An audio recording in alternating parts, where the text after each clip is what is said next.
ভৈরবকে জেলা ঘোষণার দাবিতে রেলপথে বিক্ষোভ, আটকে দেয়া ট্রেনে আন্দোলনকারীদের পাথর নিক্ষেপ, 2 ঘন্টার অবরোধে যাত্রী ভোগান্তি চরমে।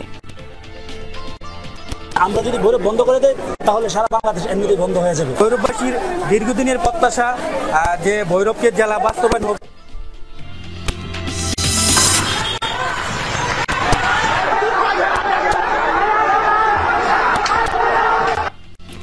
সিটি ইউনিভার্সিটিতে ভাঙচুরের ঘটনায় ক্ষমা চেয়েছে ড্যাফোডিল।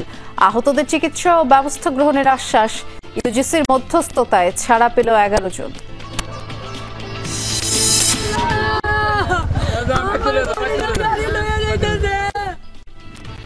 শরীয়তপুরে গ্রামের বাড়িতে চিরনিদ্রায় শায়িত হতভাগ্য কালম। প্রায় 23 ঘন্টা পর পূর্ণ রুটে চলছে মেট্রো। চুয়াডাঙ্গায় খাদ্য গুদামে ধান চাল ক্রয়ে ব্যাপক অনিয়মের অভিযোগ, শস্য দিতে পারেননি তালিকাভুক্ত কৃষকরা। নাম দিয়েছে আমি জানি না, আমি কোনোদিন ফুড গার্ডনে আমি ধান দিতে পারি না। এই তালিকা যারা করে নিয়ে গেছে তারা ভুয়া করে নিয়ে গেছে। ময়মনসিংহে জলাশয় পরিণত হয়েছে মাছের প্রজেক্টে। পানি নিষ্কাশন পথ বন্ধ হওয়ায় জলাবদ্ধতার শিকার বিস্তীর্ণ কৃষি জমি।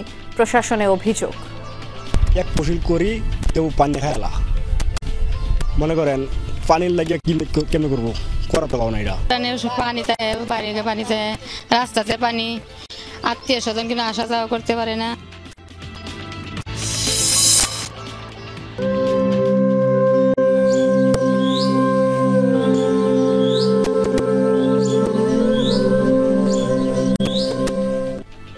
উত্তরাঞ্চলের প্রকৃতিতে শীতের আমেজ, হালকা কুয়াশার সাথে হিমেল হাওয়া।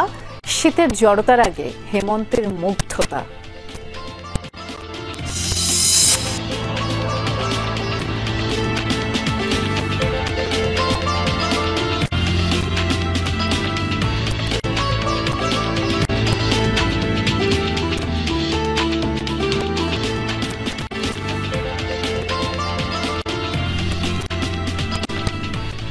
শুভেচ্ছা, আমন্ত্রণ। বিরতিহীন সংবাদ সারা দেশে নুসরাত বৃষ্টির সাথে আছি। শিরোনামগুলো শুনছিলেন। কিশোরগঞ্জের ভৈরব উপজেলাকে জেলা ঘোষণার দাবিতে রেলপথ অবরোধ করে বিক্ষোভ করেছেন স্থানীয়রা। এ সময় স্টেশনে আটকে দেয়া একটি ট্রেন লক্ষ্য করে ব্যাপকভাবে পাথর ছোঁড়া হয়। এতে ট্রেনটির যাত্রী সহ বেশ কয়েকজন আহত হয়েছেন। প্রায় 2 ঘন্টা রেলপথ অবরোধ করে রাখায় বিভিন্ন স্টেশনে আটকে পড়ে কয়েকটি ট্রেন, ভোগান্তিতে পড়েন যাত্রীরা। ভৈরব স্টেশনে আটকে দেয়া ট্রেন লক্ষ্য করে পাথর নিক্ষেপ, এতে চরম আতঙ্ক ছড়ায় যাত্রীদের মাঝে। প্ল্যাটফর্মে অন্য ট্রেনের অপেক্ষায় থাকা যাত্রীদের মাঝেও শুরু হয় হুড়োহুড়ি। কিশোরগঞ্জের ভৈরব উপজেলাকে জেলা ঘোষণার দাবিতে সোমবার সকাল 10টার দিকে ভৈরব স্টেশনে রেল লাইনে অবস্থান নেন আন্দোলনকারীরা। বন্ধ হয়ে যায় ঢাকা চট্টগ্রাম, ঢাকা সিলেট ও ঢাকা কিশোরগঞ্জ রুটের ট্রেন চলাচল। আটকে দেয়া হয় নোয়াখালী থেকে ছেড়ে আসা ঢাকামুখী উপকূল এক্সপ্রেস। এক পর্যায়ে ট্রেনটি লক্ষ্য করে পাথর ছোড়া হয়। এতে উপকূল এক্সপ্রেসের যাত্রী সহ আহত হন বেশ কয়েকজন। রেলপথ অবরোধ কর্মসূচিতে অংশ নেন বিভিন্ন রাজনৈতিক ও সামাজিক সংগঠনের নেতাকর্মী সহ বিভিন্ন শ্রেণী পেশার মানুষ। বিক্ষোভকারীদের দাবি, ট্রেনে হামলা চালিয়েছে তৃতীয় পক্ষ।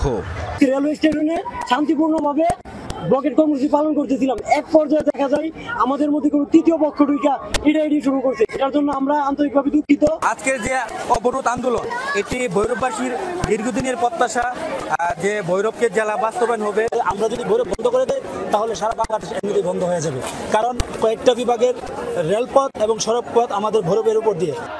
রেলপথ অবরোধের কারণে বিভিন্ন স্টেশনে আটকা পড়ে কয়েকটি ট্রেন, ভোগান্তিতে পড়েন যাত্রীরা।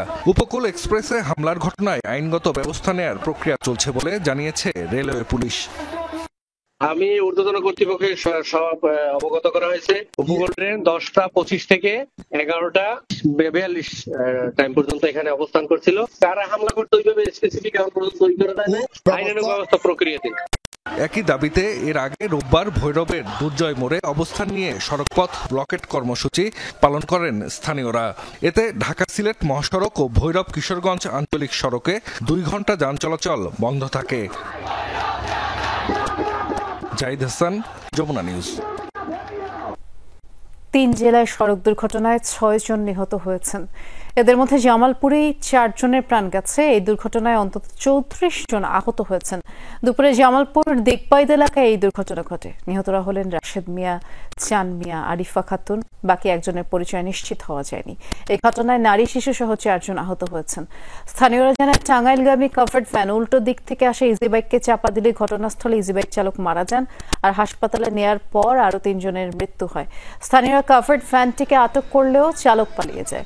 এদিকে সিলেটে মাজার জিয়ারত শেষে ফেরার পথে হবিগঞ্জের বেজুরা এলাকায় সড়ক দুর্ঘটনায় 1 জন নিহত হয়েছেন, অন্তত 30 যাত্রী আহত হয়েছেন।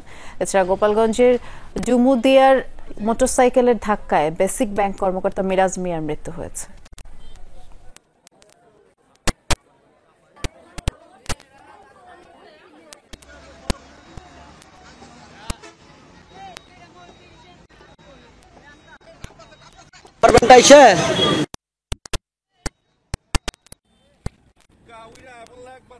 এদিক থেকে একটা কাভার ভ্যান আইসে অটোরে খুব দ্রুত গতিতে মারছে। এখানে 5-7 জন মানে পড়ে আছে। এখানে কেউ দেখি মানে ওনাদেরকে তুলছে না, সবাই যার যার মধ্যে চেয়ে আছে, ফোন দিয়ে সেলফি নিচ্ছে।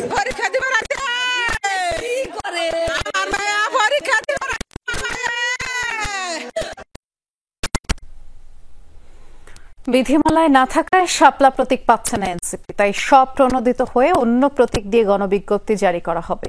এদিকে সারা দেশে ভোট কেন্দ্রের চূড়ান্ত তালিকাও প্রকাশ করেছে কমিশন। 300 সংসদীয় আসনে ভোট কেন্দ্র 42,761। আজ এসব কথা জানিয়েছেন নির্বাচন কমিশনের সিনিয়র সচিব আখতার আহমেদ।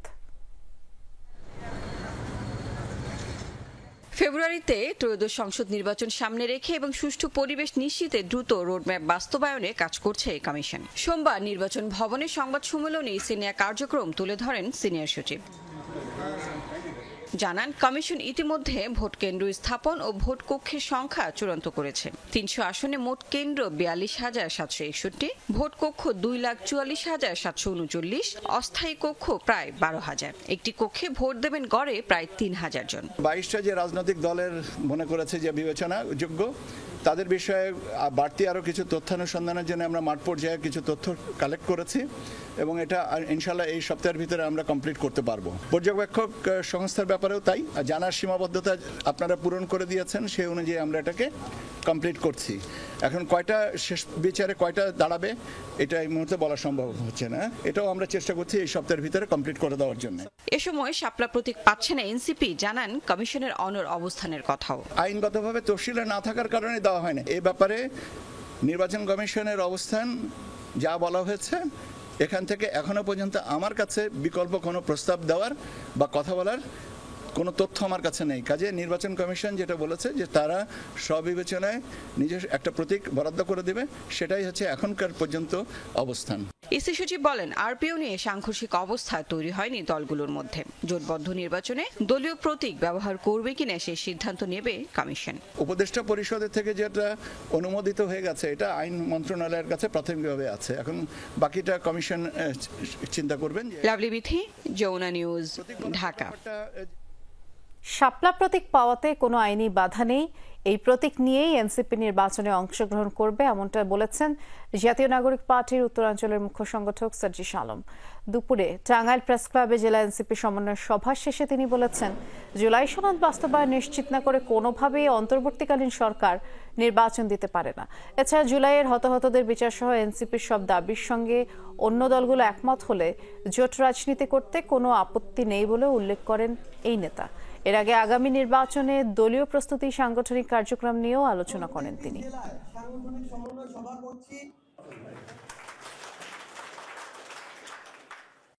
যেহেতু কোনো আইনগত বাধা নেই, আমরা আমাদের জায়গা থেকে অবশ্যই মার্কা হিসেবে শাপলাকে এনসিপির জন্য চাই এবং শাপলা মার্কা নিয়ে এনসিপির আগামী সংসদে নির্বাচনে অংশগ্রহণ করবে। তফসিল ঘোষণা হলে অন্তর্বর্তী সরকারের কাজ নির্বাচন কমিশনকে সহযোগিতা করা, এমন মন্তব্য করেছেন নৌ পরিবহন উপদেষ্টা ডক্টর সাখাওয়াত হোসেন। ভোলার চোর ফ্যাশনে বিআইডব্লিউটি এর নবনির্মিত বেতুয়া লঞ্চের টার্মিনাল ভবন উদ্বোধন অনুষ্ঠানে যোগ দেন তিনি। উপদেষ্টা বলেন, যেসব রুটে ড্রেজিং এর অভাবে নৌ চলাচল ব্যাহত হচ্ছে সেসব জায়গায় ড্রেজিং করা হবে। সার্ভে করে ড্রেজিং এর জন্য বিআইডব্লিউটিএ কে নির্দেশনা দেওয়া হয়েছে। নির্বাচন প্রসঙ্গে উপদেষ্টা জানান, নির্বাচন সুষ্ঠুভাবে সম্পন্ন করতে অন্তর্বর্তী সরকারের উপদেষ্টারা কমিশনকে সহযোগিতা করবেন। তবে নির্বাচন পরিচালনা করার কাজ ইসির। তফসিল ঘোষণা হলে পুলিশ সহ সকল আইন শৃঙ্খলা বাহিনী নির্বাচন কমিশনারের নির্দেশ মেনে চলবে বলেও আশ্বস্ত করেন সাখাওয়াত হোসেন। নির্বাচন অনুষ্ঠিত করার দায়িত্ব সম্পূর্ণ ইলেকশন কমিশন। ইলেকশন কমিশন যখন শিডিউল ডিক্লেয়ার করবে তখন সরকারেরও হাত সীমিত হয়ে থাকবে। তখন সরকারের একমাত্র কাজ হবে নির্বাচন কমিশনকে সহযোগিতা করা, যাতে ইলেকশনটা ভালো হয়। সিটি ইউনিভার্সিটিতে ভাঙচুরের ঘটনায় ক্ষমা প্রার্থনা করেছে ড্যাফোডিল বিশ্ববিদ্যালয় কর্তৃপক্ষ। আহতদের চিকিৎসা ও জড়িতদের বিরুদ্ধে ব্যবস্থা গ্রহণের আশ্বাসও দিয়েছেন তারা। পরে ইউজিসির মধ্যস্থতায় হামলার সময় ধরা পড়া 11 জনকে ছেড়ে দেয় সিটি ইউনিভার্সিটি। এর আগে তুচ্ছ ঘটনাকে কেন্দ্র করে সংঘর্ষে জড়ায় সাভারের ড্যাফোডিল ইন্টারন্যাশনাল ইউনিভার্সিটি ও সিটি ইউনিভার্সিটির হাজারো শিক্ষার্থী। এমন পরিস্থিতিতেও সকাল থেকে সেখানে আইন শৃঙ্খলা বাহিনীর কোনো সদস্যকে দেখা যায়নি। দুদল গ্রামবাসী নয়, দুটি বিশ্ববিদ্যালয়ের শিক্ষার্থীদের সংঘর্ষে এমন রণক্ষেত্র সাভারের বিরুলিয়া। একদমই তুচ্ছ ঘটনাকে কেন্দ্র করে সংঘাতে জড়ায় ড্যাফোডিল ইন্টারন্যাশনাল ইউনিভার্সিটি ও সিটি ইউনিভার্সিটির হাজারো শিক্ষার্থী। স্থানীয় বাজারে কয়েক শিক্ষার্থীর সংঘাতকে কেন্দ্র করে রাতভর চলে ধাওয়া পাল্টা ধাওয়া, মারামারি। ঘটনাটা আসলে একদম একটা ছোটখাটো বিষয় থেকে শুরু হয়েছিল, যে কি তারা সিটি ইউনিভার্সিটির শিক্ষার্থীরা আমাদের একজন শিক্ষার্থীর গায়ে থুতু মেরেছিল। পরে তারা আবার বললো যে কি থুতু হ্যাডম দেখাচ্ছে, এরকম একটা কথা বল। সংঘর্ষের সময় সিটি ইউনিভার্সিটির ক্যাম্পাসে ব্যাপক ভাঙচুরের ঘটনা ঘটে। সেখানে দুটি বাসে আগুন দেওয়া হয়। ভাঙচুরের শিকার হয় প্রতিষ্ঠানটির বাইক, মাইক্রো, প্রাইভেট কার সহ ভবনের দরজা, জানালা, আসবাবপত্র। ঘটে লুটপাটের ঘটনাও। স্যারদের যত ল্যাপটপ ছিল, তারপর আরো মূল্যবান যত জিনিস ছিল সব নিয়ে গেছে তারা। এ ঘটনায় আহত 2 শতাধিক শিক্ষার্থী। ক্যাম্পাসে ভাঙচুরের প্রতিবাদে সকালে সড়ক অবরোধ করে সিটি ইউনিভার্সিটির শিক্ষার্থীরা। ওরা হচ্ছে গিয়ে ছাত্রদের পজিশন দেখছে যে কে কোথায় আছে, ওটা দেখার পর ওরা একবারে সবাই হঠাৎ করে আক্রমণ করে। ওরা প্রথমে মূল ফটকের দিকে যায়, তারপরে আবার আমাদের নারী শিক্ষার্থীদের যে গেটটা আছে ওরা ওইখানে হামলা করে। এদিকে রাতভর সংঘর্ষে বিকেল গড়িয়ে গেলেও আইন শৃঙ্খলা বাহিনীর কোনো সদস্যকে ঘটনাস্থলে দেখা যায়নি। এ নিয়ে ক্ষুব্ধ স্থানীয়রাও। বিবাদের সমাধানে 2 বিশ্ববিদ্যালয় কর্তৃপক্ষই আলোচনা করছে। এ ঘটনায় ক্ষমা প্রার্থনা করেছে ড্যাফোডিল বিশ্ববিদ্যালয়। আমাদের ড্যাফোডিল বিশ্ববিদ্যালয়ে অনেক ছাত্রছাত্রী, এখন আমাদের আবাসিক যে হল রয়েছে, আশেপাশের মেস রয়েছে, এখন কোন ছাত্র কিভাবে কোন জায়গা থেকে এসেছে এতগুলো ছাত্র আসলে কন্ট্রোল করা আমরাও যে চেষ্টা করি নাই তা না। এদিকে সিটি ইউনিভার্সিটির ভিসি জানান, বিশ্ববিদ্যালয়ে তাণ্ডব চালানোদের মধ্যে 11 জনকে আটকে রেখেছিল শিক্ষার্থীরাই। আমি শুধু আপনাদেরকে একটা জিনিসই বলবো, যদি এটা পরিকল্পিত না হবে তার এই শর্ট পসিবল টাইমে কিন্তু পেট্রোল বোমা বলেন, দাহ্য পদার্থ বলেন, এই ধরনের টুল এগুলো কিন্তু ম্যানেজ করা ডিফিকাল্ট। এছাড়াও গণমাধ্যম কর্মীদের উপর হামলার ঘটনায় দুঃখ প্রকাশ করেছেন সিটি ইউনিভার্সিটির উপাচার্য। গোটা বিষয়টি খতিয়ে দেখার আশ্বাসও দিয়েছেন তিনি। আল আমিনা কহন, যমুনা নিউজ, বিরুলিয়া, সাভার, ঢাকা। রাজধানীর ফার্মগেটে মেট্রো রেলের পিলারের বিয়ারিং প্যাড মাথায় পড়ে নিহত আবুল কালামের দাফন সম্পন্ন হয়েছে। সকালে নিজ জেলা শরীয়তপুরের নড়িয়া কেন্দ্রীয় জামে মসজিদ কবরস্থানে তাকে দাফন করা হয়। এলাকা জুড়ে শোকের ছায়া। এর আগে নিজ গ্রামের বাড়ি ঈশ্বরকাঠিতে পড়ানো হয় দ্বিতীয় জানাজা। নিহত কালাম স্ত্রী ও 2 সন্তান সহ নারায়ণগঞ্জের সিদ্ধিরগঞ্জের পাঠানটুলি এলাকায় ভাড়া থাকতেন। এ ঘটনার সুষ্ঠু তদন্ত চান নিহতের স্বজনরা।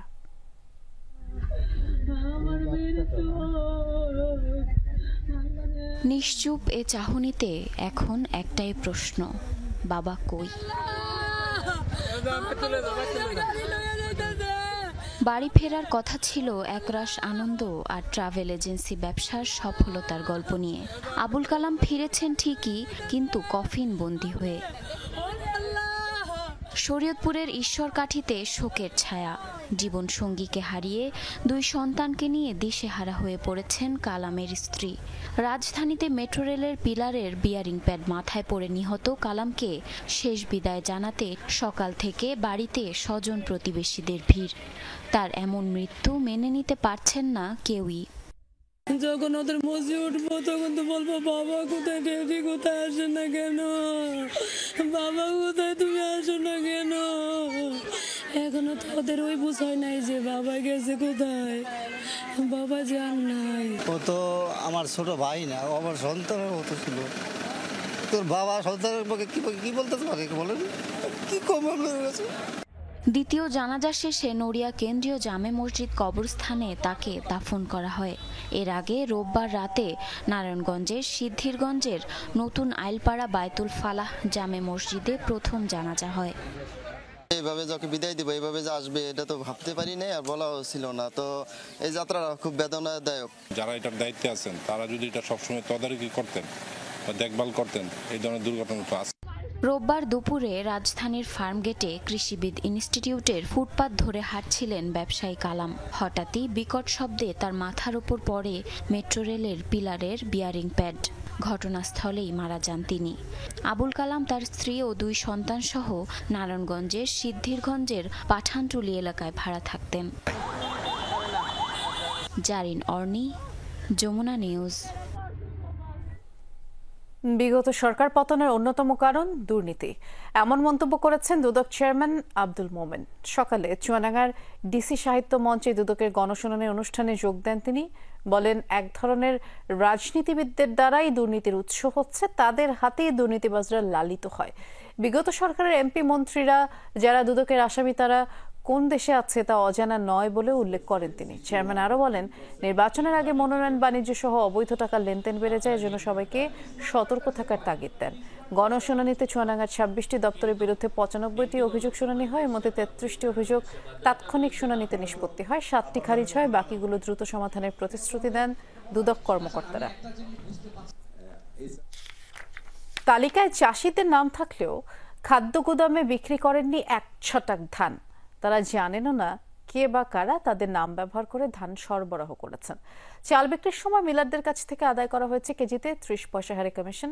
অনেকটা ওপেন সিক্রেটে এমন অনিয়ম দুর্নীতির সাথে জড়িয়ে রয়েছে খাদ্য গুদামের কর্মকর্তারা। চুয়াডাঙ্গার জীবননগর উপজেলার খাদ্য গুদামের অনিয়মের চিত্র তুলে ধরে এনেছেন সহকর্মী জিসান আহমেদ। গত 30 এপ্রিল থেকে শুরু হয়ে ধান চাল সংগ্রহ অভিযান চলে 15ই আগস্ট পর্যন্ত। এই সময়ে চুয়াডাঙ্গার জীবননগর খাদ্য গুদামে সংগ্রহ করা হয় 507 মেট্রিক টন ধান এবং 9603 টন চাল। কাগজে কলমে বলা হয় 171 জন প্রান্তিক চাষি ধানের যোগান দেয়, তবে মাঠের চিত্র বলছে অন্য কথা। উপজেলার 125 জন বড় চাষির তালিকা প্রস্তুতের পর খাদ্য অফিসে পাঠায় কৃষি অফিস। নিয়ম রয়েছে, তাদের অগ্রাধিকার দিয়েই বাড়ানো যেতে পারে চাষির সংখ্যা। অভিযোগ উঠেছে, কৃষি বিভাগের তালিকার চাষিদের বড় অংশই গুদামে ধান সরবরাহ করেননি, এমনকি অনেকে ধান চাষই করেননি। এবার এটা নাম দিয়েছে আমি জানি না, আমি কোনোদিন ফুড গার্ডনে আমি ধান দিতে পারি না। ওখানে নাম কিভাবে গেল আমি সঠিক জানি না। না এই মাসে এই বছরে আমি বেশি আমি এটা বলতে পারি না। চাষিদের অভিযোগ, বিপুল পরিমাণ ধান সংগ্রহ হয়েছে হাতে গোনা কয়েকজন মধ্যস্বত্বভোগীদের মাধ্যমে। এই তালিকা যারা করে নিয়ে গেছে তারা ভুয়া করে নিয়ে গেছে, রিজেক্ট করে দেওয়া কোনো বিষয়ই নাই তাদের কাছে, যে ধানটা চলবে না।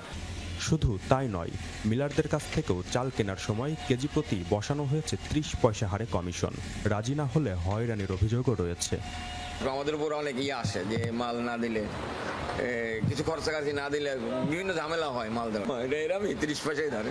আমাদের তেমন কিছু নেয় না, আমাদের যা একটু খুশি দিয়ে খুশি করে যা দিই তাই নেয়। এসব অভিযোগ খাদ্য গুদামের ভারপ্রাপ্ত কর্মকর্তা জসিম উদ্দিনের বিরুদ্ধে। সম্প্রতি তিনি পদোন্নতি পেয়ে যশোরে বদলি হয়েছেন। মুঠোফোনে প্রশ্ন শোনার পর মোবাইল ফোন বন্ধ করে দেন জসিম উদ্দিন। আপনার সময় তো হচ্ছে বড় রিয়াটা হয়েছিল, ওই যে সংগ্রহ অভিযান, ওই সময় তো আমাদের হচ্ছে মোট 171 জন কৃষকের কাছ থেকে ধান ক্রয় করেছিলেন না? এ ঘটনার ব্যাখ্যা দিতে রাজি নন জেলা খাদ্য কর্মকর্তাও, তবে বিষয়টি খতিয়ে দেখার আশ্বাস জেলা প্রশাসনের। আপনি ব্যর্থ হলে আপনি জেলা কর্মকর্তা হিসেবে আপনি এটা বলতে পারেন যে তাদের জিজ্ঞাসা করেন? সরাসরি কৃষকের কাছ থেকে ধানটা কেনার কথা আপনি যে অভিযোগটা দিয়েছেন এটা আমি অবশ্যই তলিয়ে দেখব। কৃষকদের জিম্মি এবং মিলারদের হয়রানি এই খাদ্য গুদামে নতুন কোনো অভিযোগ নয়। তবে গত বছরে যা হয়েছে সেটি অনেকেই বলছেন নজিরবিহীন। তাই এসব অভিযোগের সুষ্ঠু তদন্তের দাবি করেছেন মিলার এবং চাষিরা। Zisan Ahmed, Jamuna news, Chuadanga. Comilla medical college হাসপাতালে অভিযান চালিয়ে 11 দালালকে আটক করেছে র্যাব। সকাল থেকে জেলা প্রশাসনের নেতৃত্বে অভিযান চালানো হয়। আটককৃতদের 20 দিন করে বিনাশ্রমে কারাদণ্ড দিয়েছে ভ্রাম্যমাণ আদালত। পরে কুমিল্লা জেলা প্রশাসনের নির্বাহী ম্যাজিস্ট্রেট নওরোজ কুরাইশি দৃপ্ত বলেছেন, দীর্ঘদিন ধরে রোগীদের বিভিন্নভাবে হয়রানির অভিযোগে তাদেরকে আটক করা হয়। Comilla RAB 11 company commander major Sadman Ibne Alam জানান, মেডিকেলে ওয়ার্ড বয় থেকে শুরু করে অ্যাম্বুলেন্স চালক সবাই দালালি কার্যক্রমে জড়িত। উচ্ছেদ অভিযানের প্রতিবাদে ব্রাহ্মণবাড়িয়া শহরে অনির্দিষ্টকালের জন্য ওষুধের দোকান বন্ধ রাখার ঘোষণা দিয়েছে ব্যবসায়ীদের একাংশ। সকাল থেকে এই কর্মসূচি শুরু হয়। ব্রাহ্মণবাড়িয়া কেমিস্ট অ্যান্ড ড্রাগিস্ট সমিতি পৌর শাখার সভাপতি নুর আলম সিদ্দিকী জানান, 1983 সাল থেকে ব্রাহ্মণবাড়িয়া মহিলা কলেজের আশপাশের দোকানগুলোতে তাদের ভাড়া নেওয়া নিয়মিত ভাড়াও দিচ্ছেন, তবুও অবৈধ ব্যাখ্যা করে উচ্ছেদের চেষ্টা চালায়। অবিলম্বে এটি বন্ধ এবং ক্ষতিগ্রস্ত ব্যবসায়ীদের ন্যায়সঙ্গত দাবি সমাধানের প্রতিশ্রুতি চান ব্যবসায়ীরা।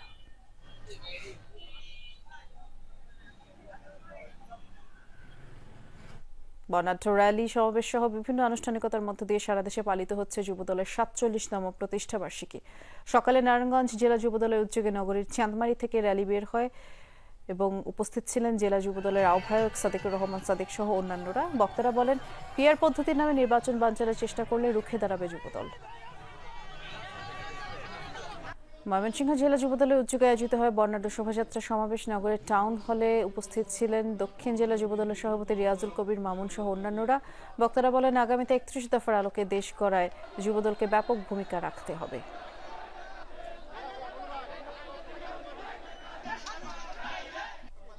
রংপুরে আনন্দ শোভাযাত্রা আলোচনা সভার আয়োজন করে জেলা মহানগর যুবদল। দুপুর নগরীর গ্র্যান্ড হোটেল মোড় থেকে শোভাযাত্রা প্রেস ক্লাব চত্বর, জাহাজ কোম্পানি মোড়, পায়রা চত্বর, সুপারমার্কেট মোড় ঘুরে পাবলিক লাইব্রেরি মাঠে গিয়ে সমাবেশে মিলিত হয়। বক্তারা বলেন, জুলাই পরবর্তী স্বাধীন বাংলাদেশের ভ্যানগার্ড হবে যুবদল।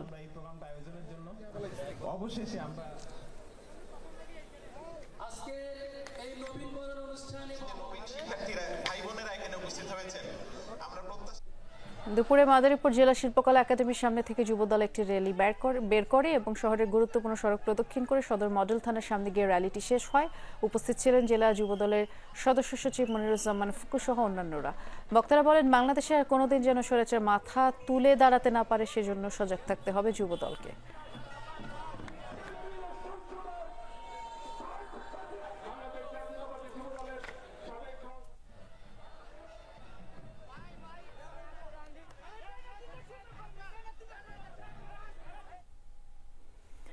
আমন মৌসুম, অথচ ময়মনসিংহের একটি বিস্তীর্ণ এলাকার কৃষিজমি এখন জলাবদ্ধতার শিকার। একসময়ের জলাশয় গজারিয়া বিল এখন পরিণত হয়েছে মৎস্য চাষের প্রজেক্টে। এতে করে বন্ধ হয়েছে স্বাভাবিক পানির নিষ্কাশন, যার ফলে আমন মৌসুমে প্রতি বছর তলিয়ে যাচ্ছে কৃষিজমি। সমস্যা সমাধানে স্থানীয় প্রশাসনের কাছে অভিযোগ দিয়েছে ভুক্তভোগীরা। ময়মনসিংহের চর হরিপুর এলাকার গজারিয়া বিল এটি। বর্ষা মৌসুমে আশপাশের এলাকার পানি জমতো এই বিলে, কিন্তু বর্তমানে এই বিলে পানি জমা বন্ধ হয়ে গেছে। বিল ও বিলের আশপাশে গড়ে উঠেছে মৎস্য প্রজেক্ট। পানি নিষ্কাশনের বাধা হয়ে দাঁড়িয়েছে পুকুরের পাড়গুলো। এতে আমন মৌসুমে কৃষি জমি থাকে পানির নিচে। 3 গাড়া মাটি করতে পারি না, এক ফসল করি তেও পানি খায়লা। মনে করেন পানির লাগিয়ে কেমনে করবো, করা তো পাবো না। এটা তারা ফিশারি মাছ বেচা তারা ঘুষ দেয় বস্তার বস্তা, আমরা তো টেয়ালাই বস্তা বস্তা দিতে পারি না, এই কারণে ঘুরতেছে। কৃষি বিভাগের তথ্য বলছে, পানির নিচে থাকার কারণে বছরে 50 হেক্টর জমিতে আমন চাষ বন্ধ হয়ে গেছে। এতে ক্ষতির মুখে পড়েছে প্রায় 200 কৃষক। যেখানে 200 মেট্রিক টন ধান ও খড় উৎপাদন হতো, সেখানে অনাবাদি পড়ে থাকছে জমিগুলো। হাঁস মুরগিও আমরা পালতে পারি না, কেমনে পালবো? উঠানের পানি চায়, পানি চায়, রাস্তাতে পানি, আত্মীয় স্বজন কিনা আসা যাওয়া করতে পারে না। অসুবিধা লেফটিন বেডরুম সব বইটা যায় মেয়েরা কি করন কি করন তো উঠানো হানি তো চলার কিছু বাও নাই। কৃষকরা বলছেন জলাভূমি দখল ও পানি নিষ্কাশনের পথ বন্ধ করে অপরিকল্পিতভাবে মাছ চাষ করছে প্রভাবশালীরা। এতে ধান ক্ষেতের পাশাপাশি বাড়ি ঘরেও উঠছে পানি। আমন মৌসুমে 40 হেক্টর জমির মতো হচ্ছে পানি জলাবদ্ধতার কারণে তারা হচ্ছে চাষাবাদ করতে পারছে না। অপরিকল্পিতভাবে পুকুর নির্মাণের কারণে সেখানে একটা জলাবদ্ধতার সৃষ্টি হয়, সেই কারণে প্রান্তিক পর্যায়ে কৃষকরা ক্ষতিগ্রস্ত হচ্ছে। এই সংকট সমাধানে প্রশাসনের কাছে অভিযোগ দিয়েছে ভুক্তভোগীরা। উপজেলা নির্বাহী কর্মকর্তা বলছেন সমস্যা সমাধানে তদন্ত কমিটি করা হয়েছে। উপজেলা কৃষি অফিসারকে আহ্বায়ক করে একটি কমিটি গঠন করা হয়েছে। একই সাথে আমরা এই বিলের একটা সরকারি জমি কিনা বা মালিকানা কোনো বিষয়ে ত্রুটি আছে কিনা বা অন্য কোনো বিষয় আছে কিনা বা কোনো মোকদ্দমা চলমান আছে এই বিষয়টা দেখার জন্য সরকারি কমিশনের ভূমিকা দায়িত্ব দেওয়া হয়েছে। এরই মধ্যে বিলে মাছ চাষ করা পুকুর অপসারণের পর সাইনবোর্ড দিয়েছে স্থানীয় প্রশাসন। তবে এখনো রয়েই গেছে বেশিরভাগ মাছের প্রজেক্ট, ফলে জলাবদ্ধই থাকছে জমিগুলো। হুসাইন শাহিদ, যমুনা নিউজ, ময়মনসিংহ। এখন থেকে স্পাইসি ক্রিস্পি পটাটা প্রাণ পটাটা একটি স্বনির্ভর বিস্কুট। উত্তরাঞ্চলের প্রকৃতিতে দেখা দিয়েছে শীতের আমেজ। কুয়াশার চাদর মুড়ে নেমে আসছে ভোর। হিম বাতাস বইতে শুরু করেছে, খেজুর রস আহরণ শুরু করেছেন গাছিরা। আর শীতের জড়তা ঘিরে ধরার আগেই চোখে পড়ছে হেমন্তের রূপ। পাখি বলে আমি চলিলাম, ফুল বলে আমি ফুটিব না, মলয় কহিয়া গেল শুধু বনে বনে আমি ছুটিব না। রবি ঠাকুরের কবিতায় শীত যেন এক নিঝুম আবছায়া। নবান্নের ঘ্রাণ মেঠো পথ ধরে নিয়ে যায় ছাতিমের কাছে। হেমন্তের সোনালি ডানায় ভর দিয়ে আশি আশি করছে উত্তরের হিম।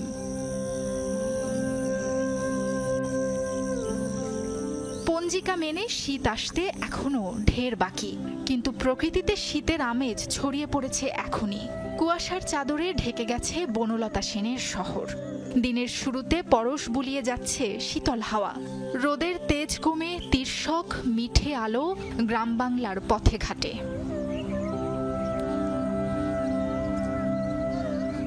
এবার মনে হচ্ছে যে শীতের প্রকোপটা একটু বেশি হবে। শীতের একটা আবহাওয়া চলে আসছে এবং শরীর শীতল হয়ে গেছে। গ্রাম বাংলার প্রকৃতিতে সব সময় জানান দেয় প্রত্যেকটা ঋতু কে কখন আসছে কে কখন যাচ্ছে।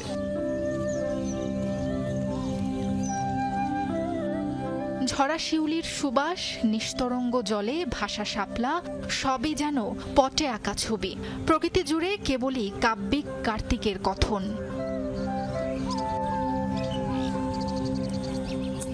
শীত মানেই হলো নতুন ধান, নতুন চাল, চালের পিঠা, খেজুর রস, খেজুর গুড়, সবকিছু মিলে একটা অন্যরকম আনন্দ বাংলার ঘরে ঘরে। সুন্দর ঠান্ডা আবহাওয়া চলে আসছে। এখন সকালে একটু শীত শীত লাগে, কুয়াশা পড়তেছে। সামনে অঘ্রাণ মাস, ফসল পানি উঠবে। প্রকৃতির অজস্র গল্পগাথা এই মৌসুম জুড়ে। ধীর পায়ে আসা এই জড়তা আবারও আড়মোড়া ভাঙবে ঋতু বদলের পালায়। তার আগে রেখে যাবে এক রাশ শীতল পরশ।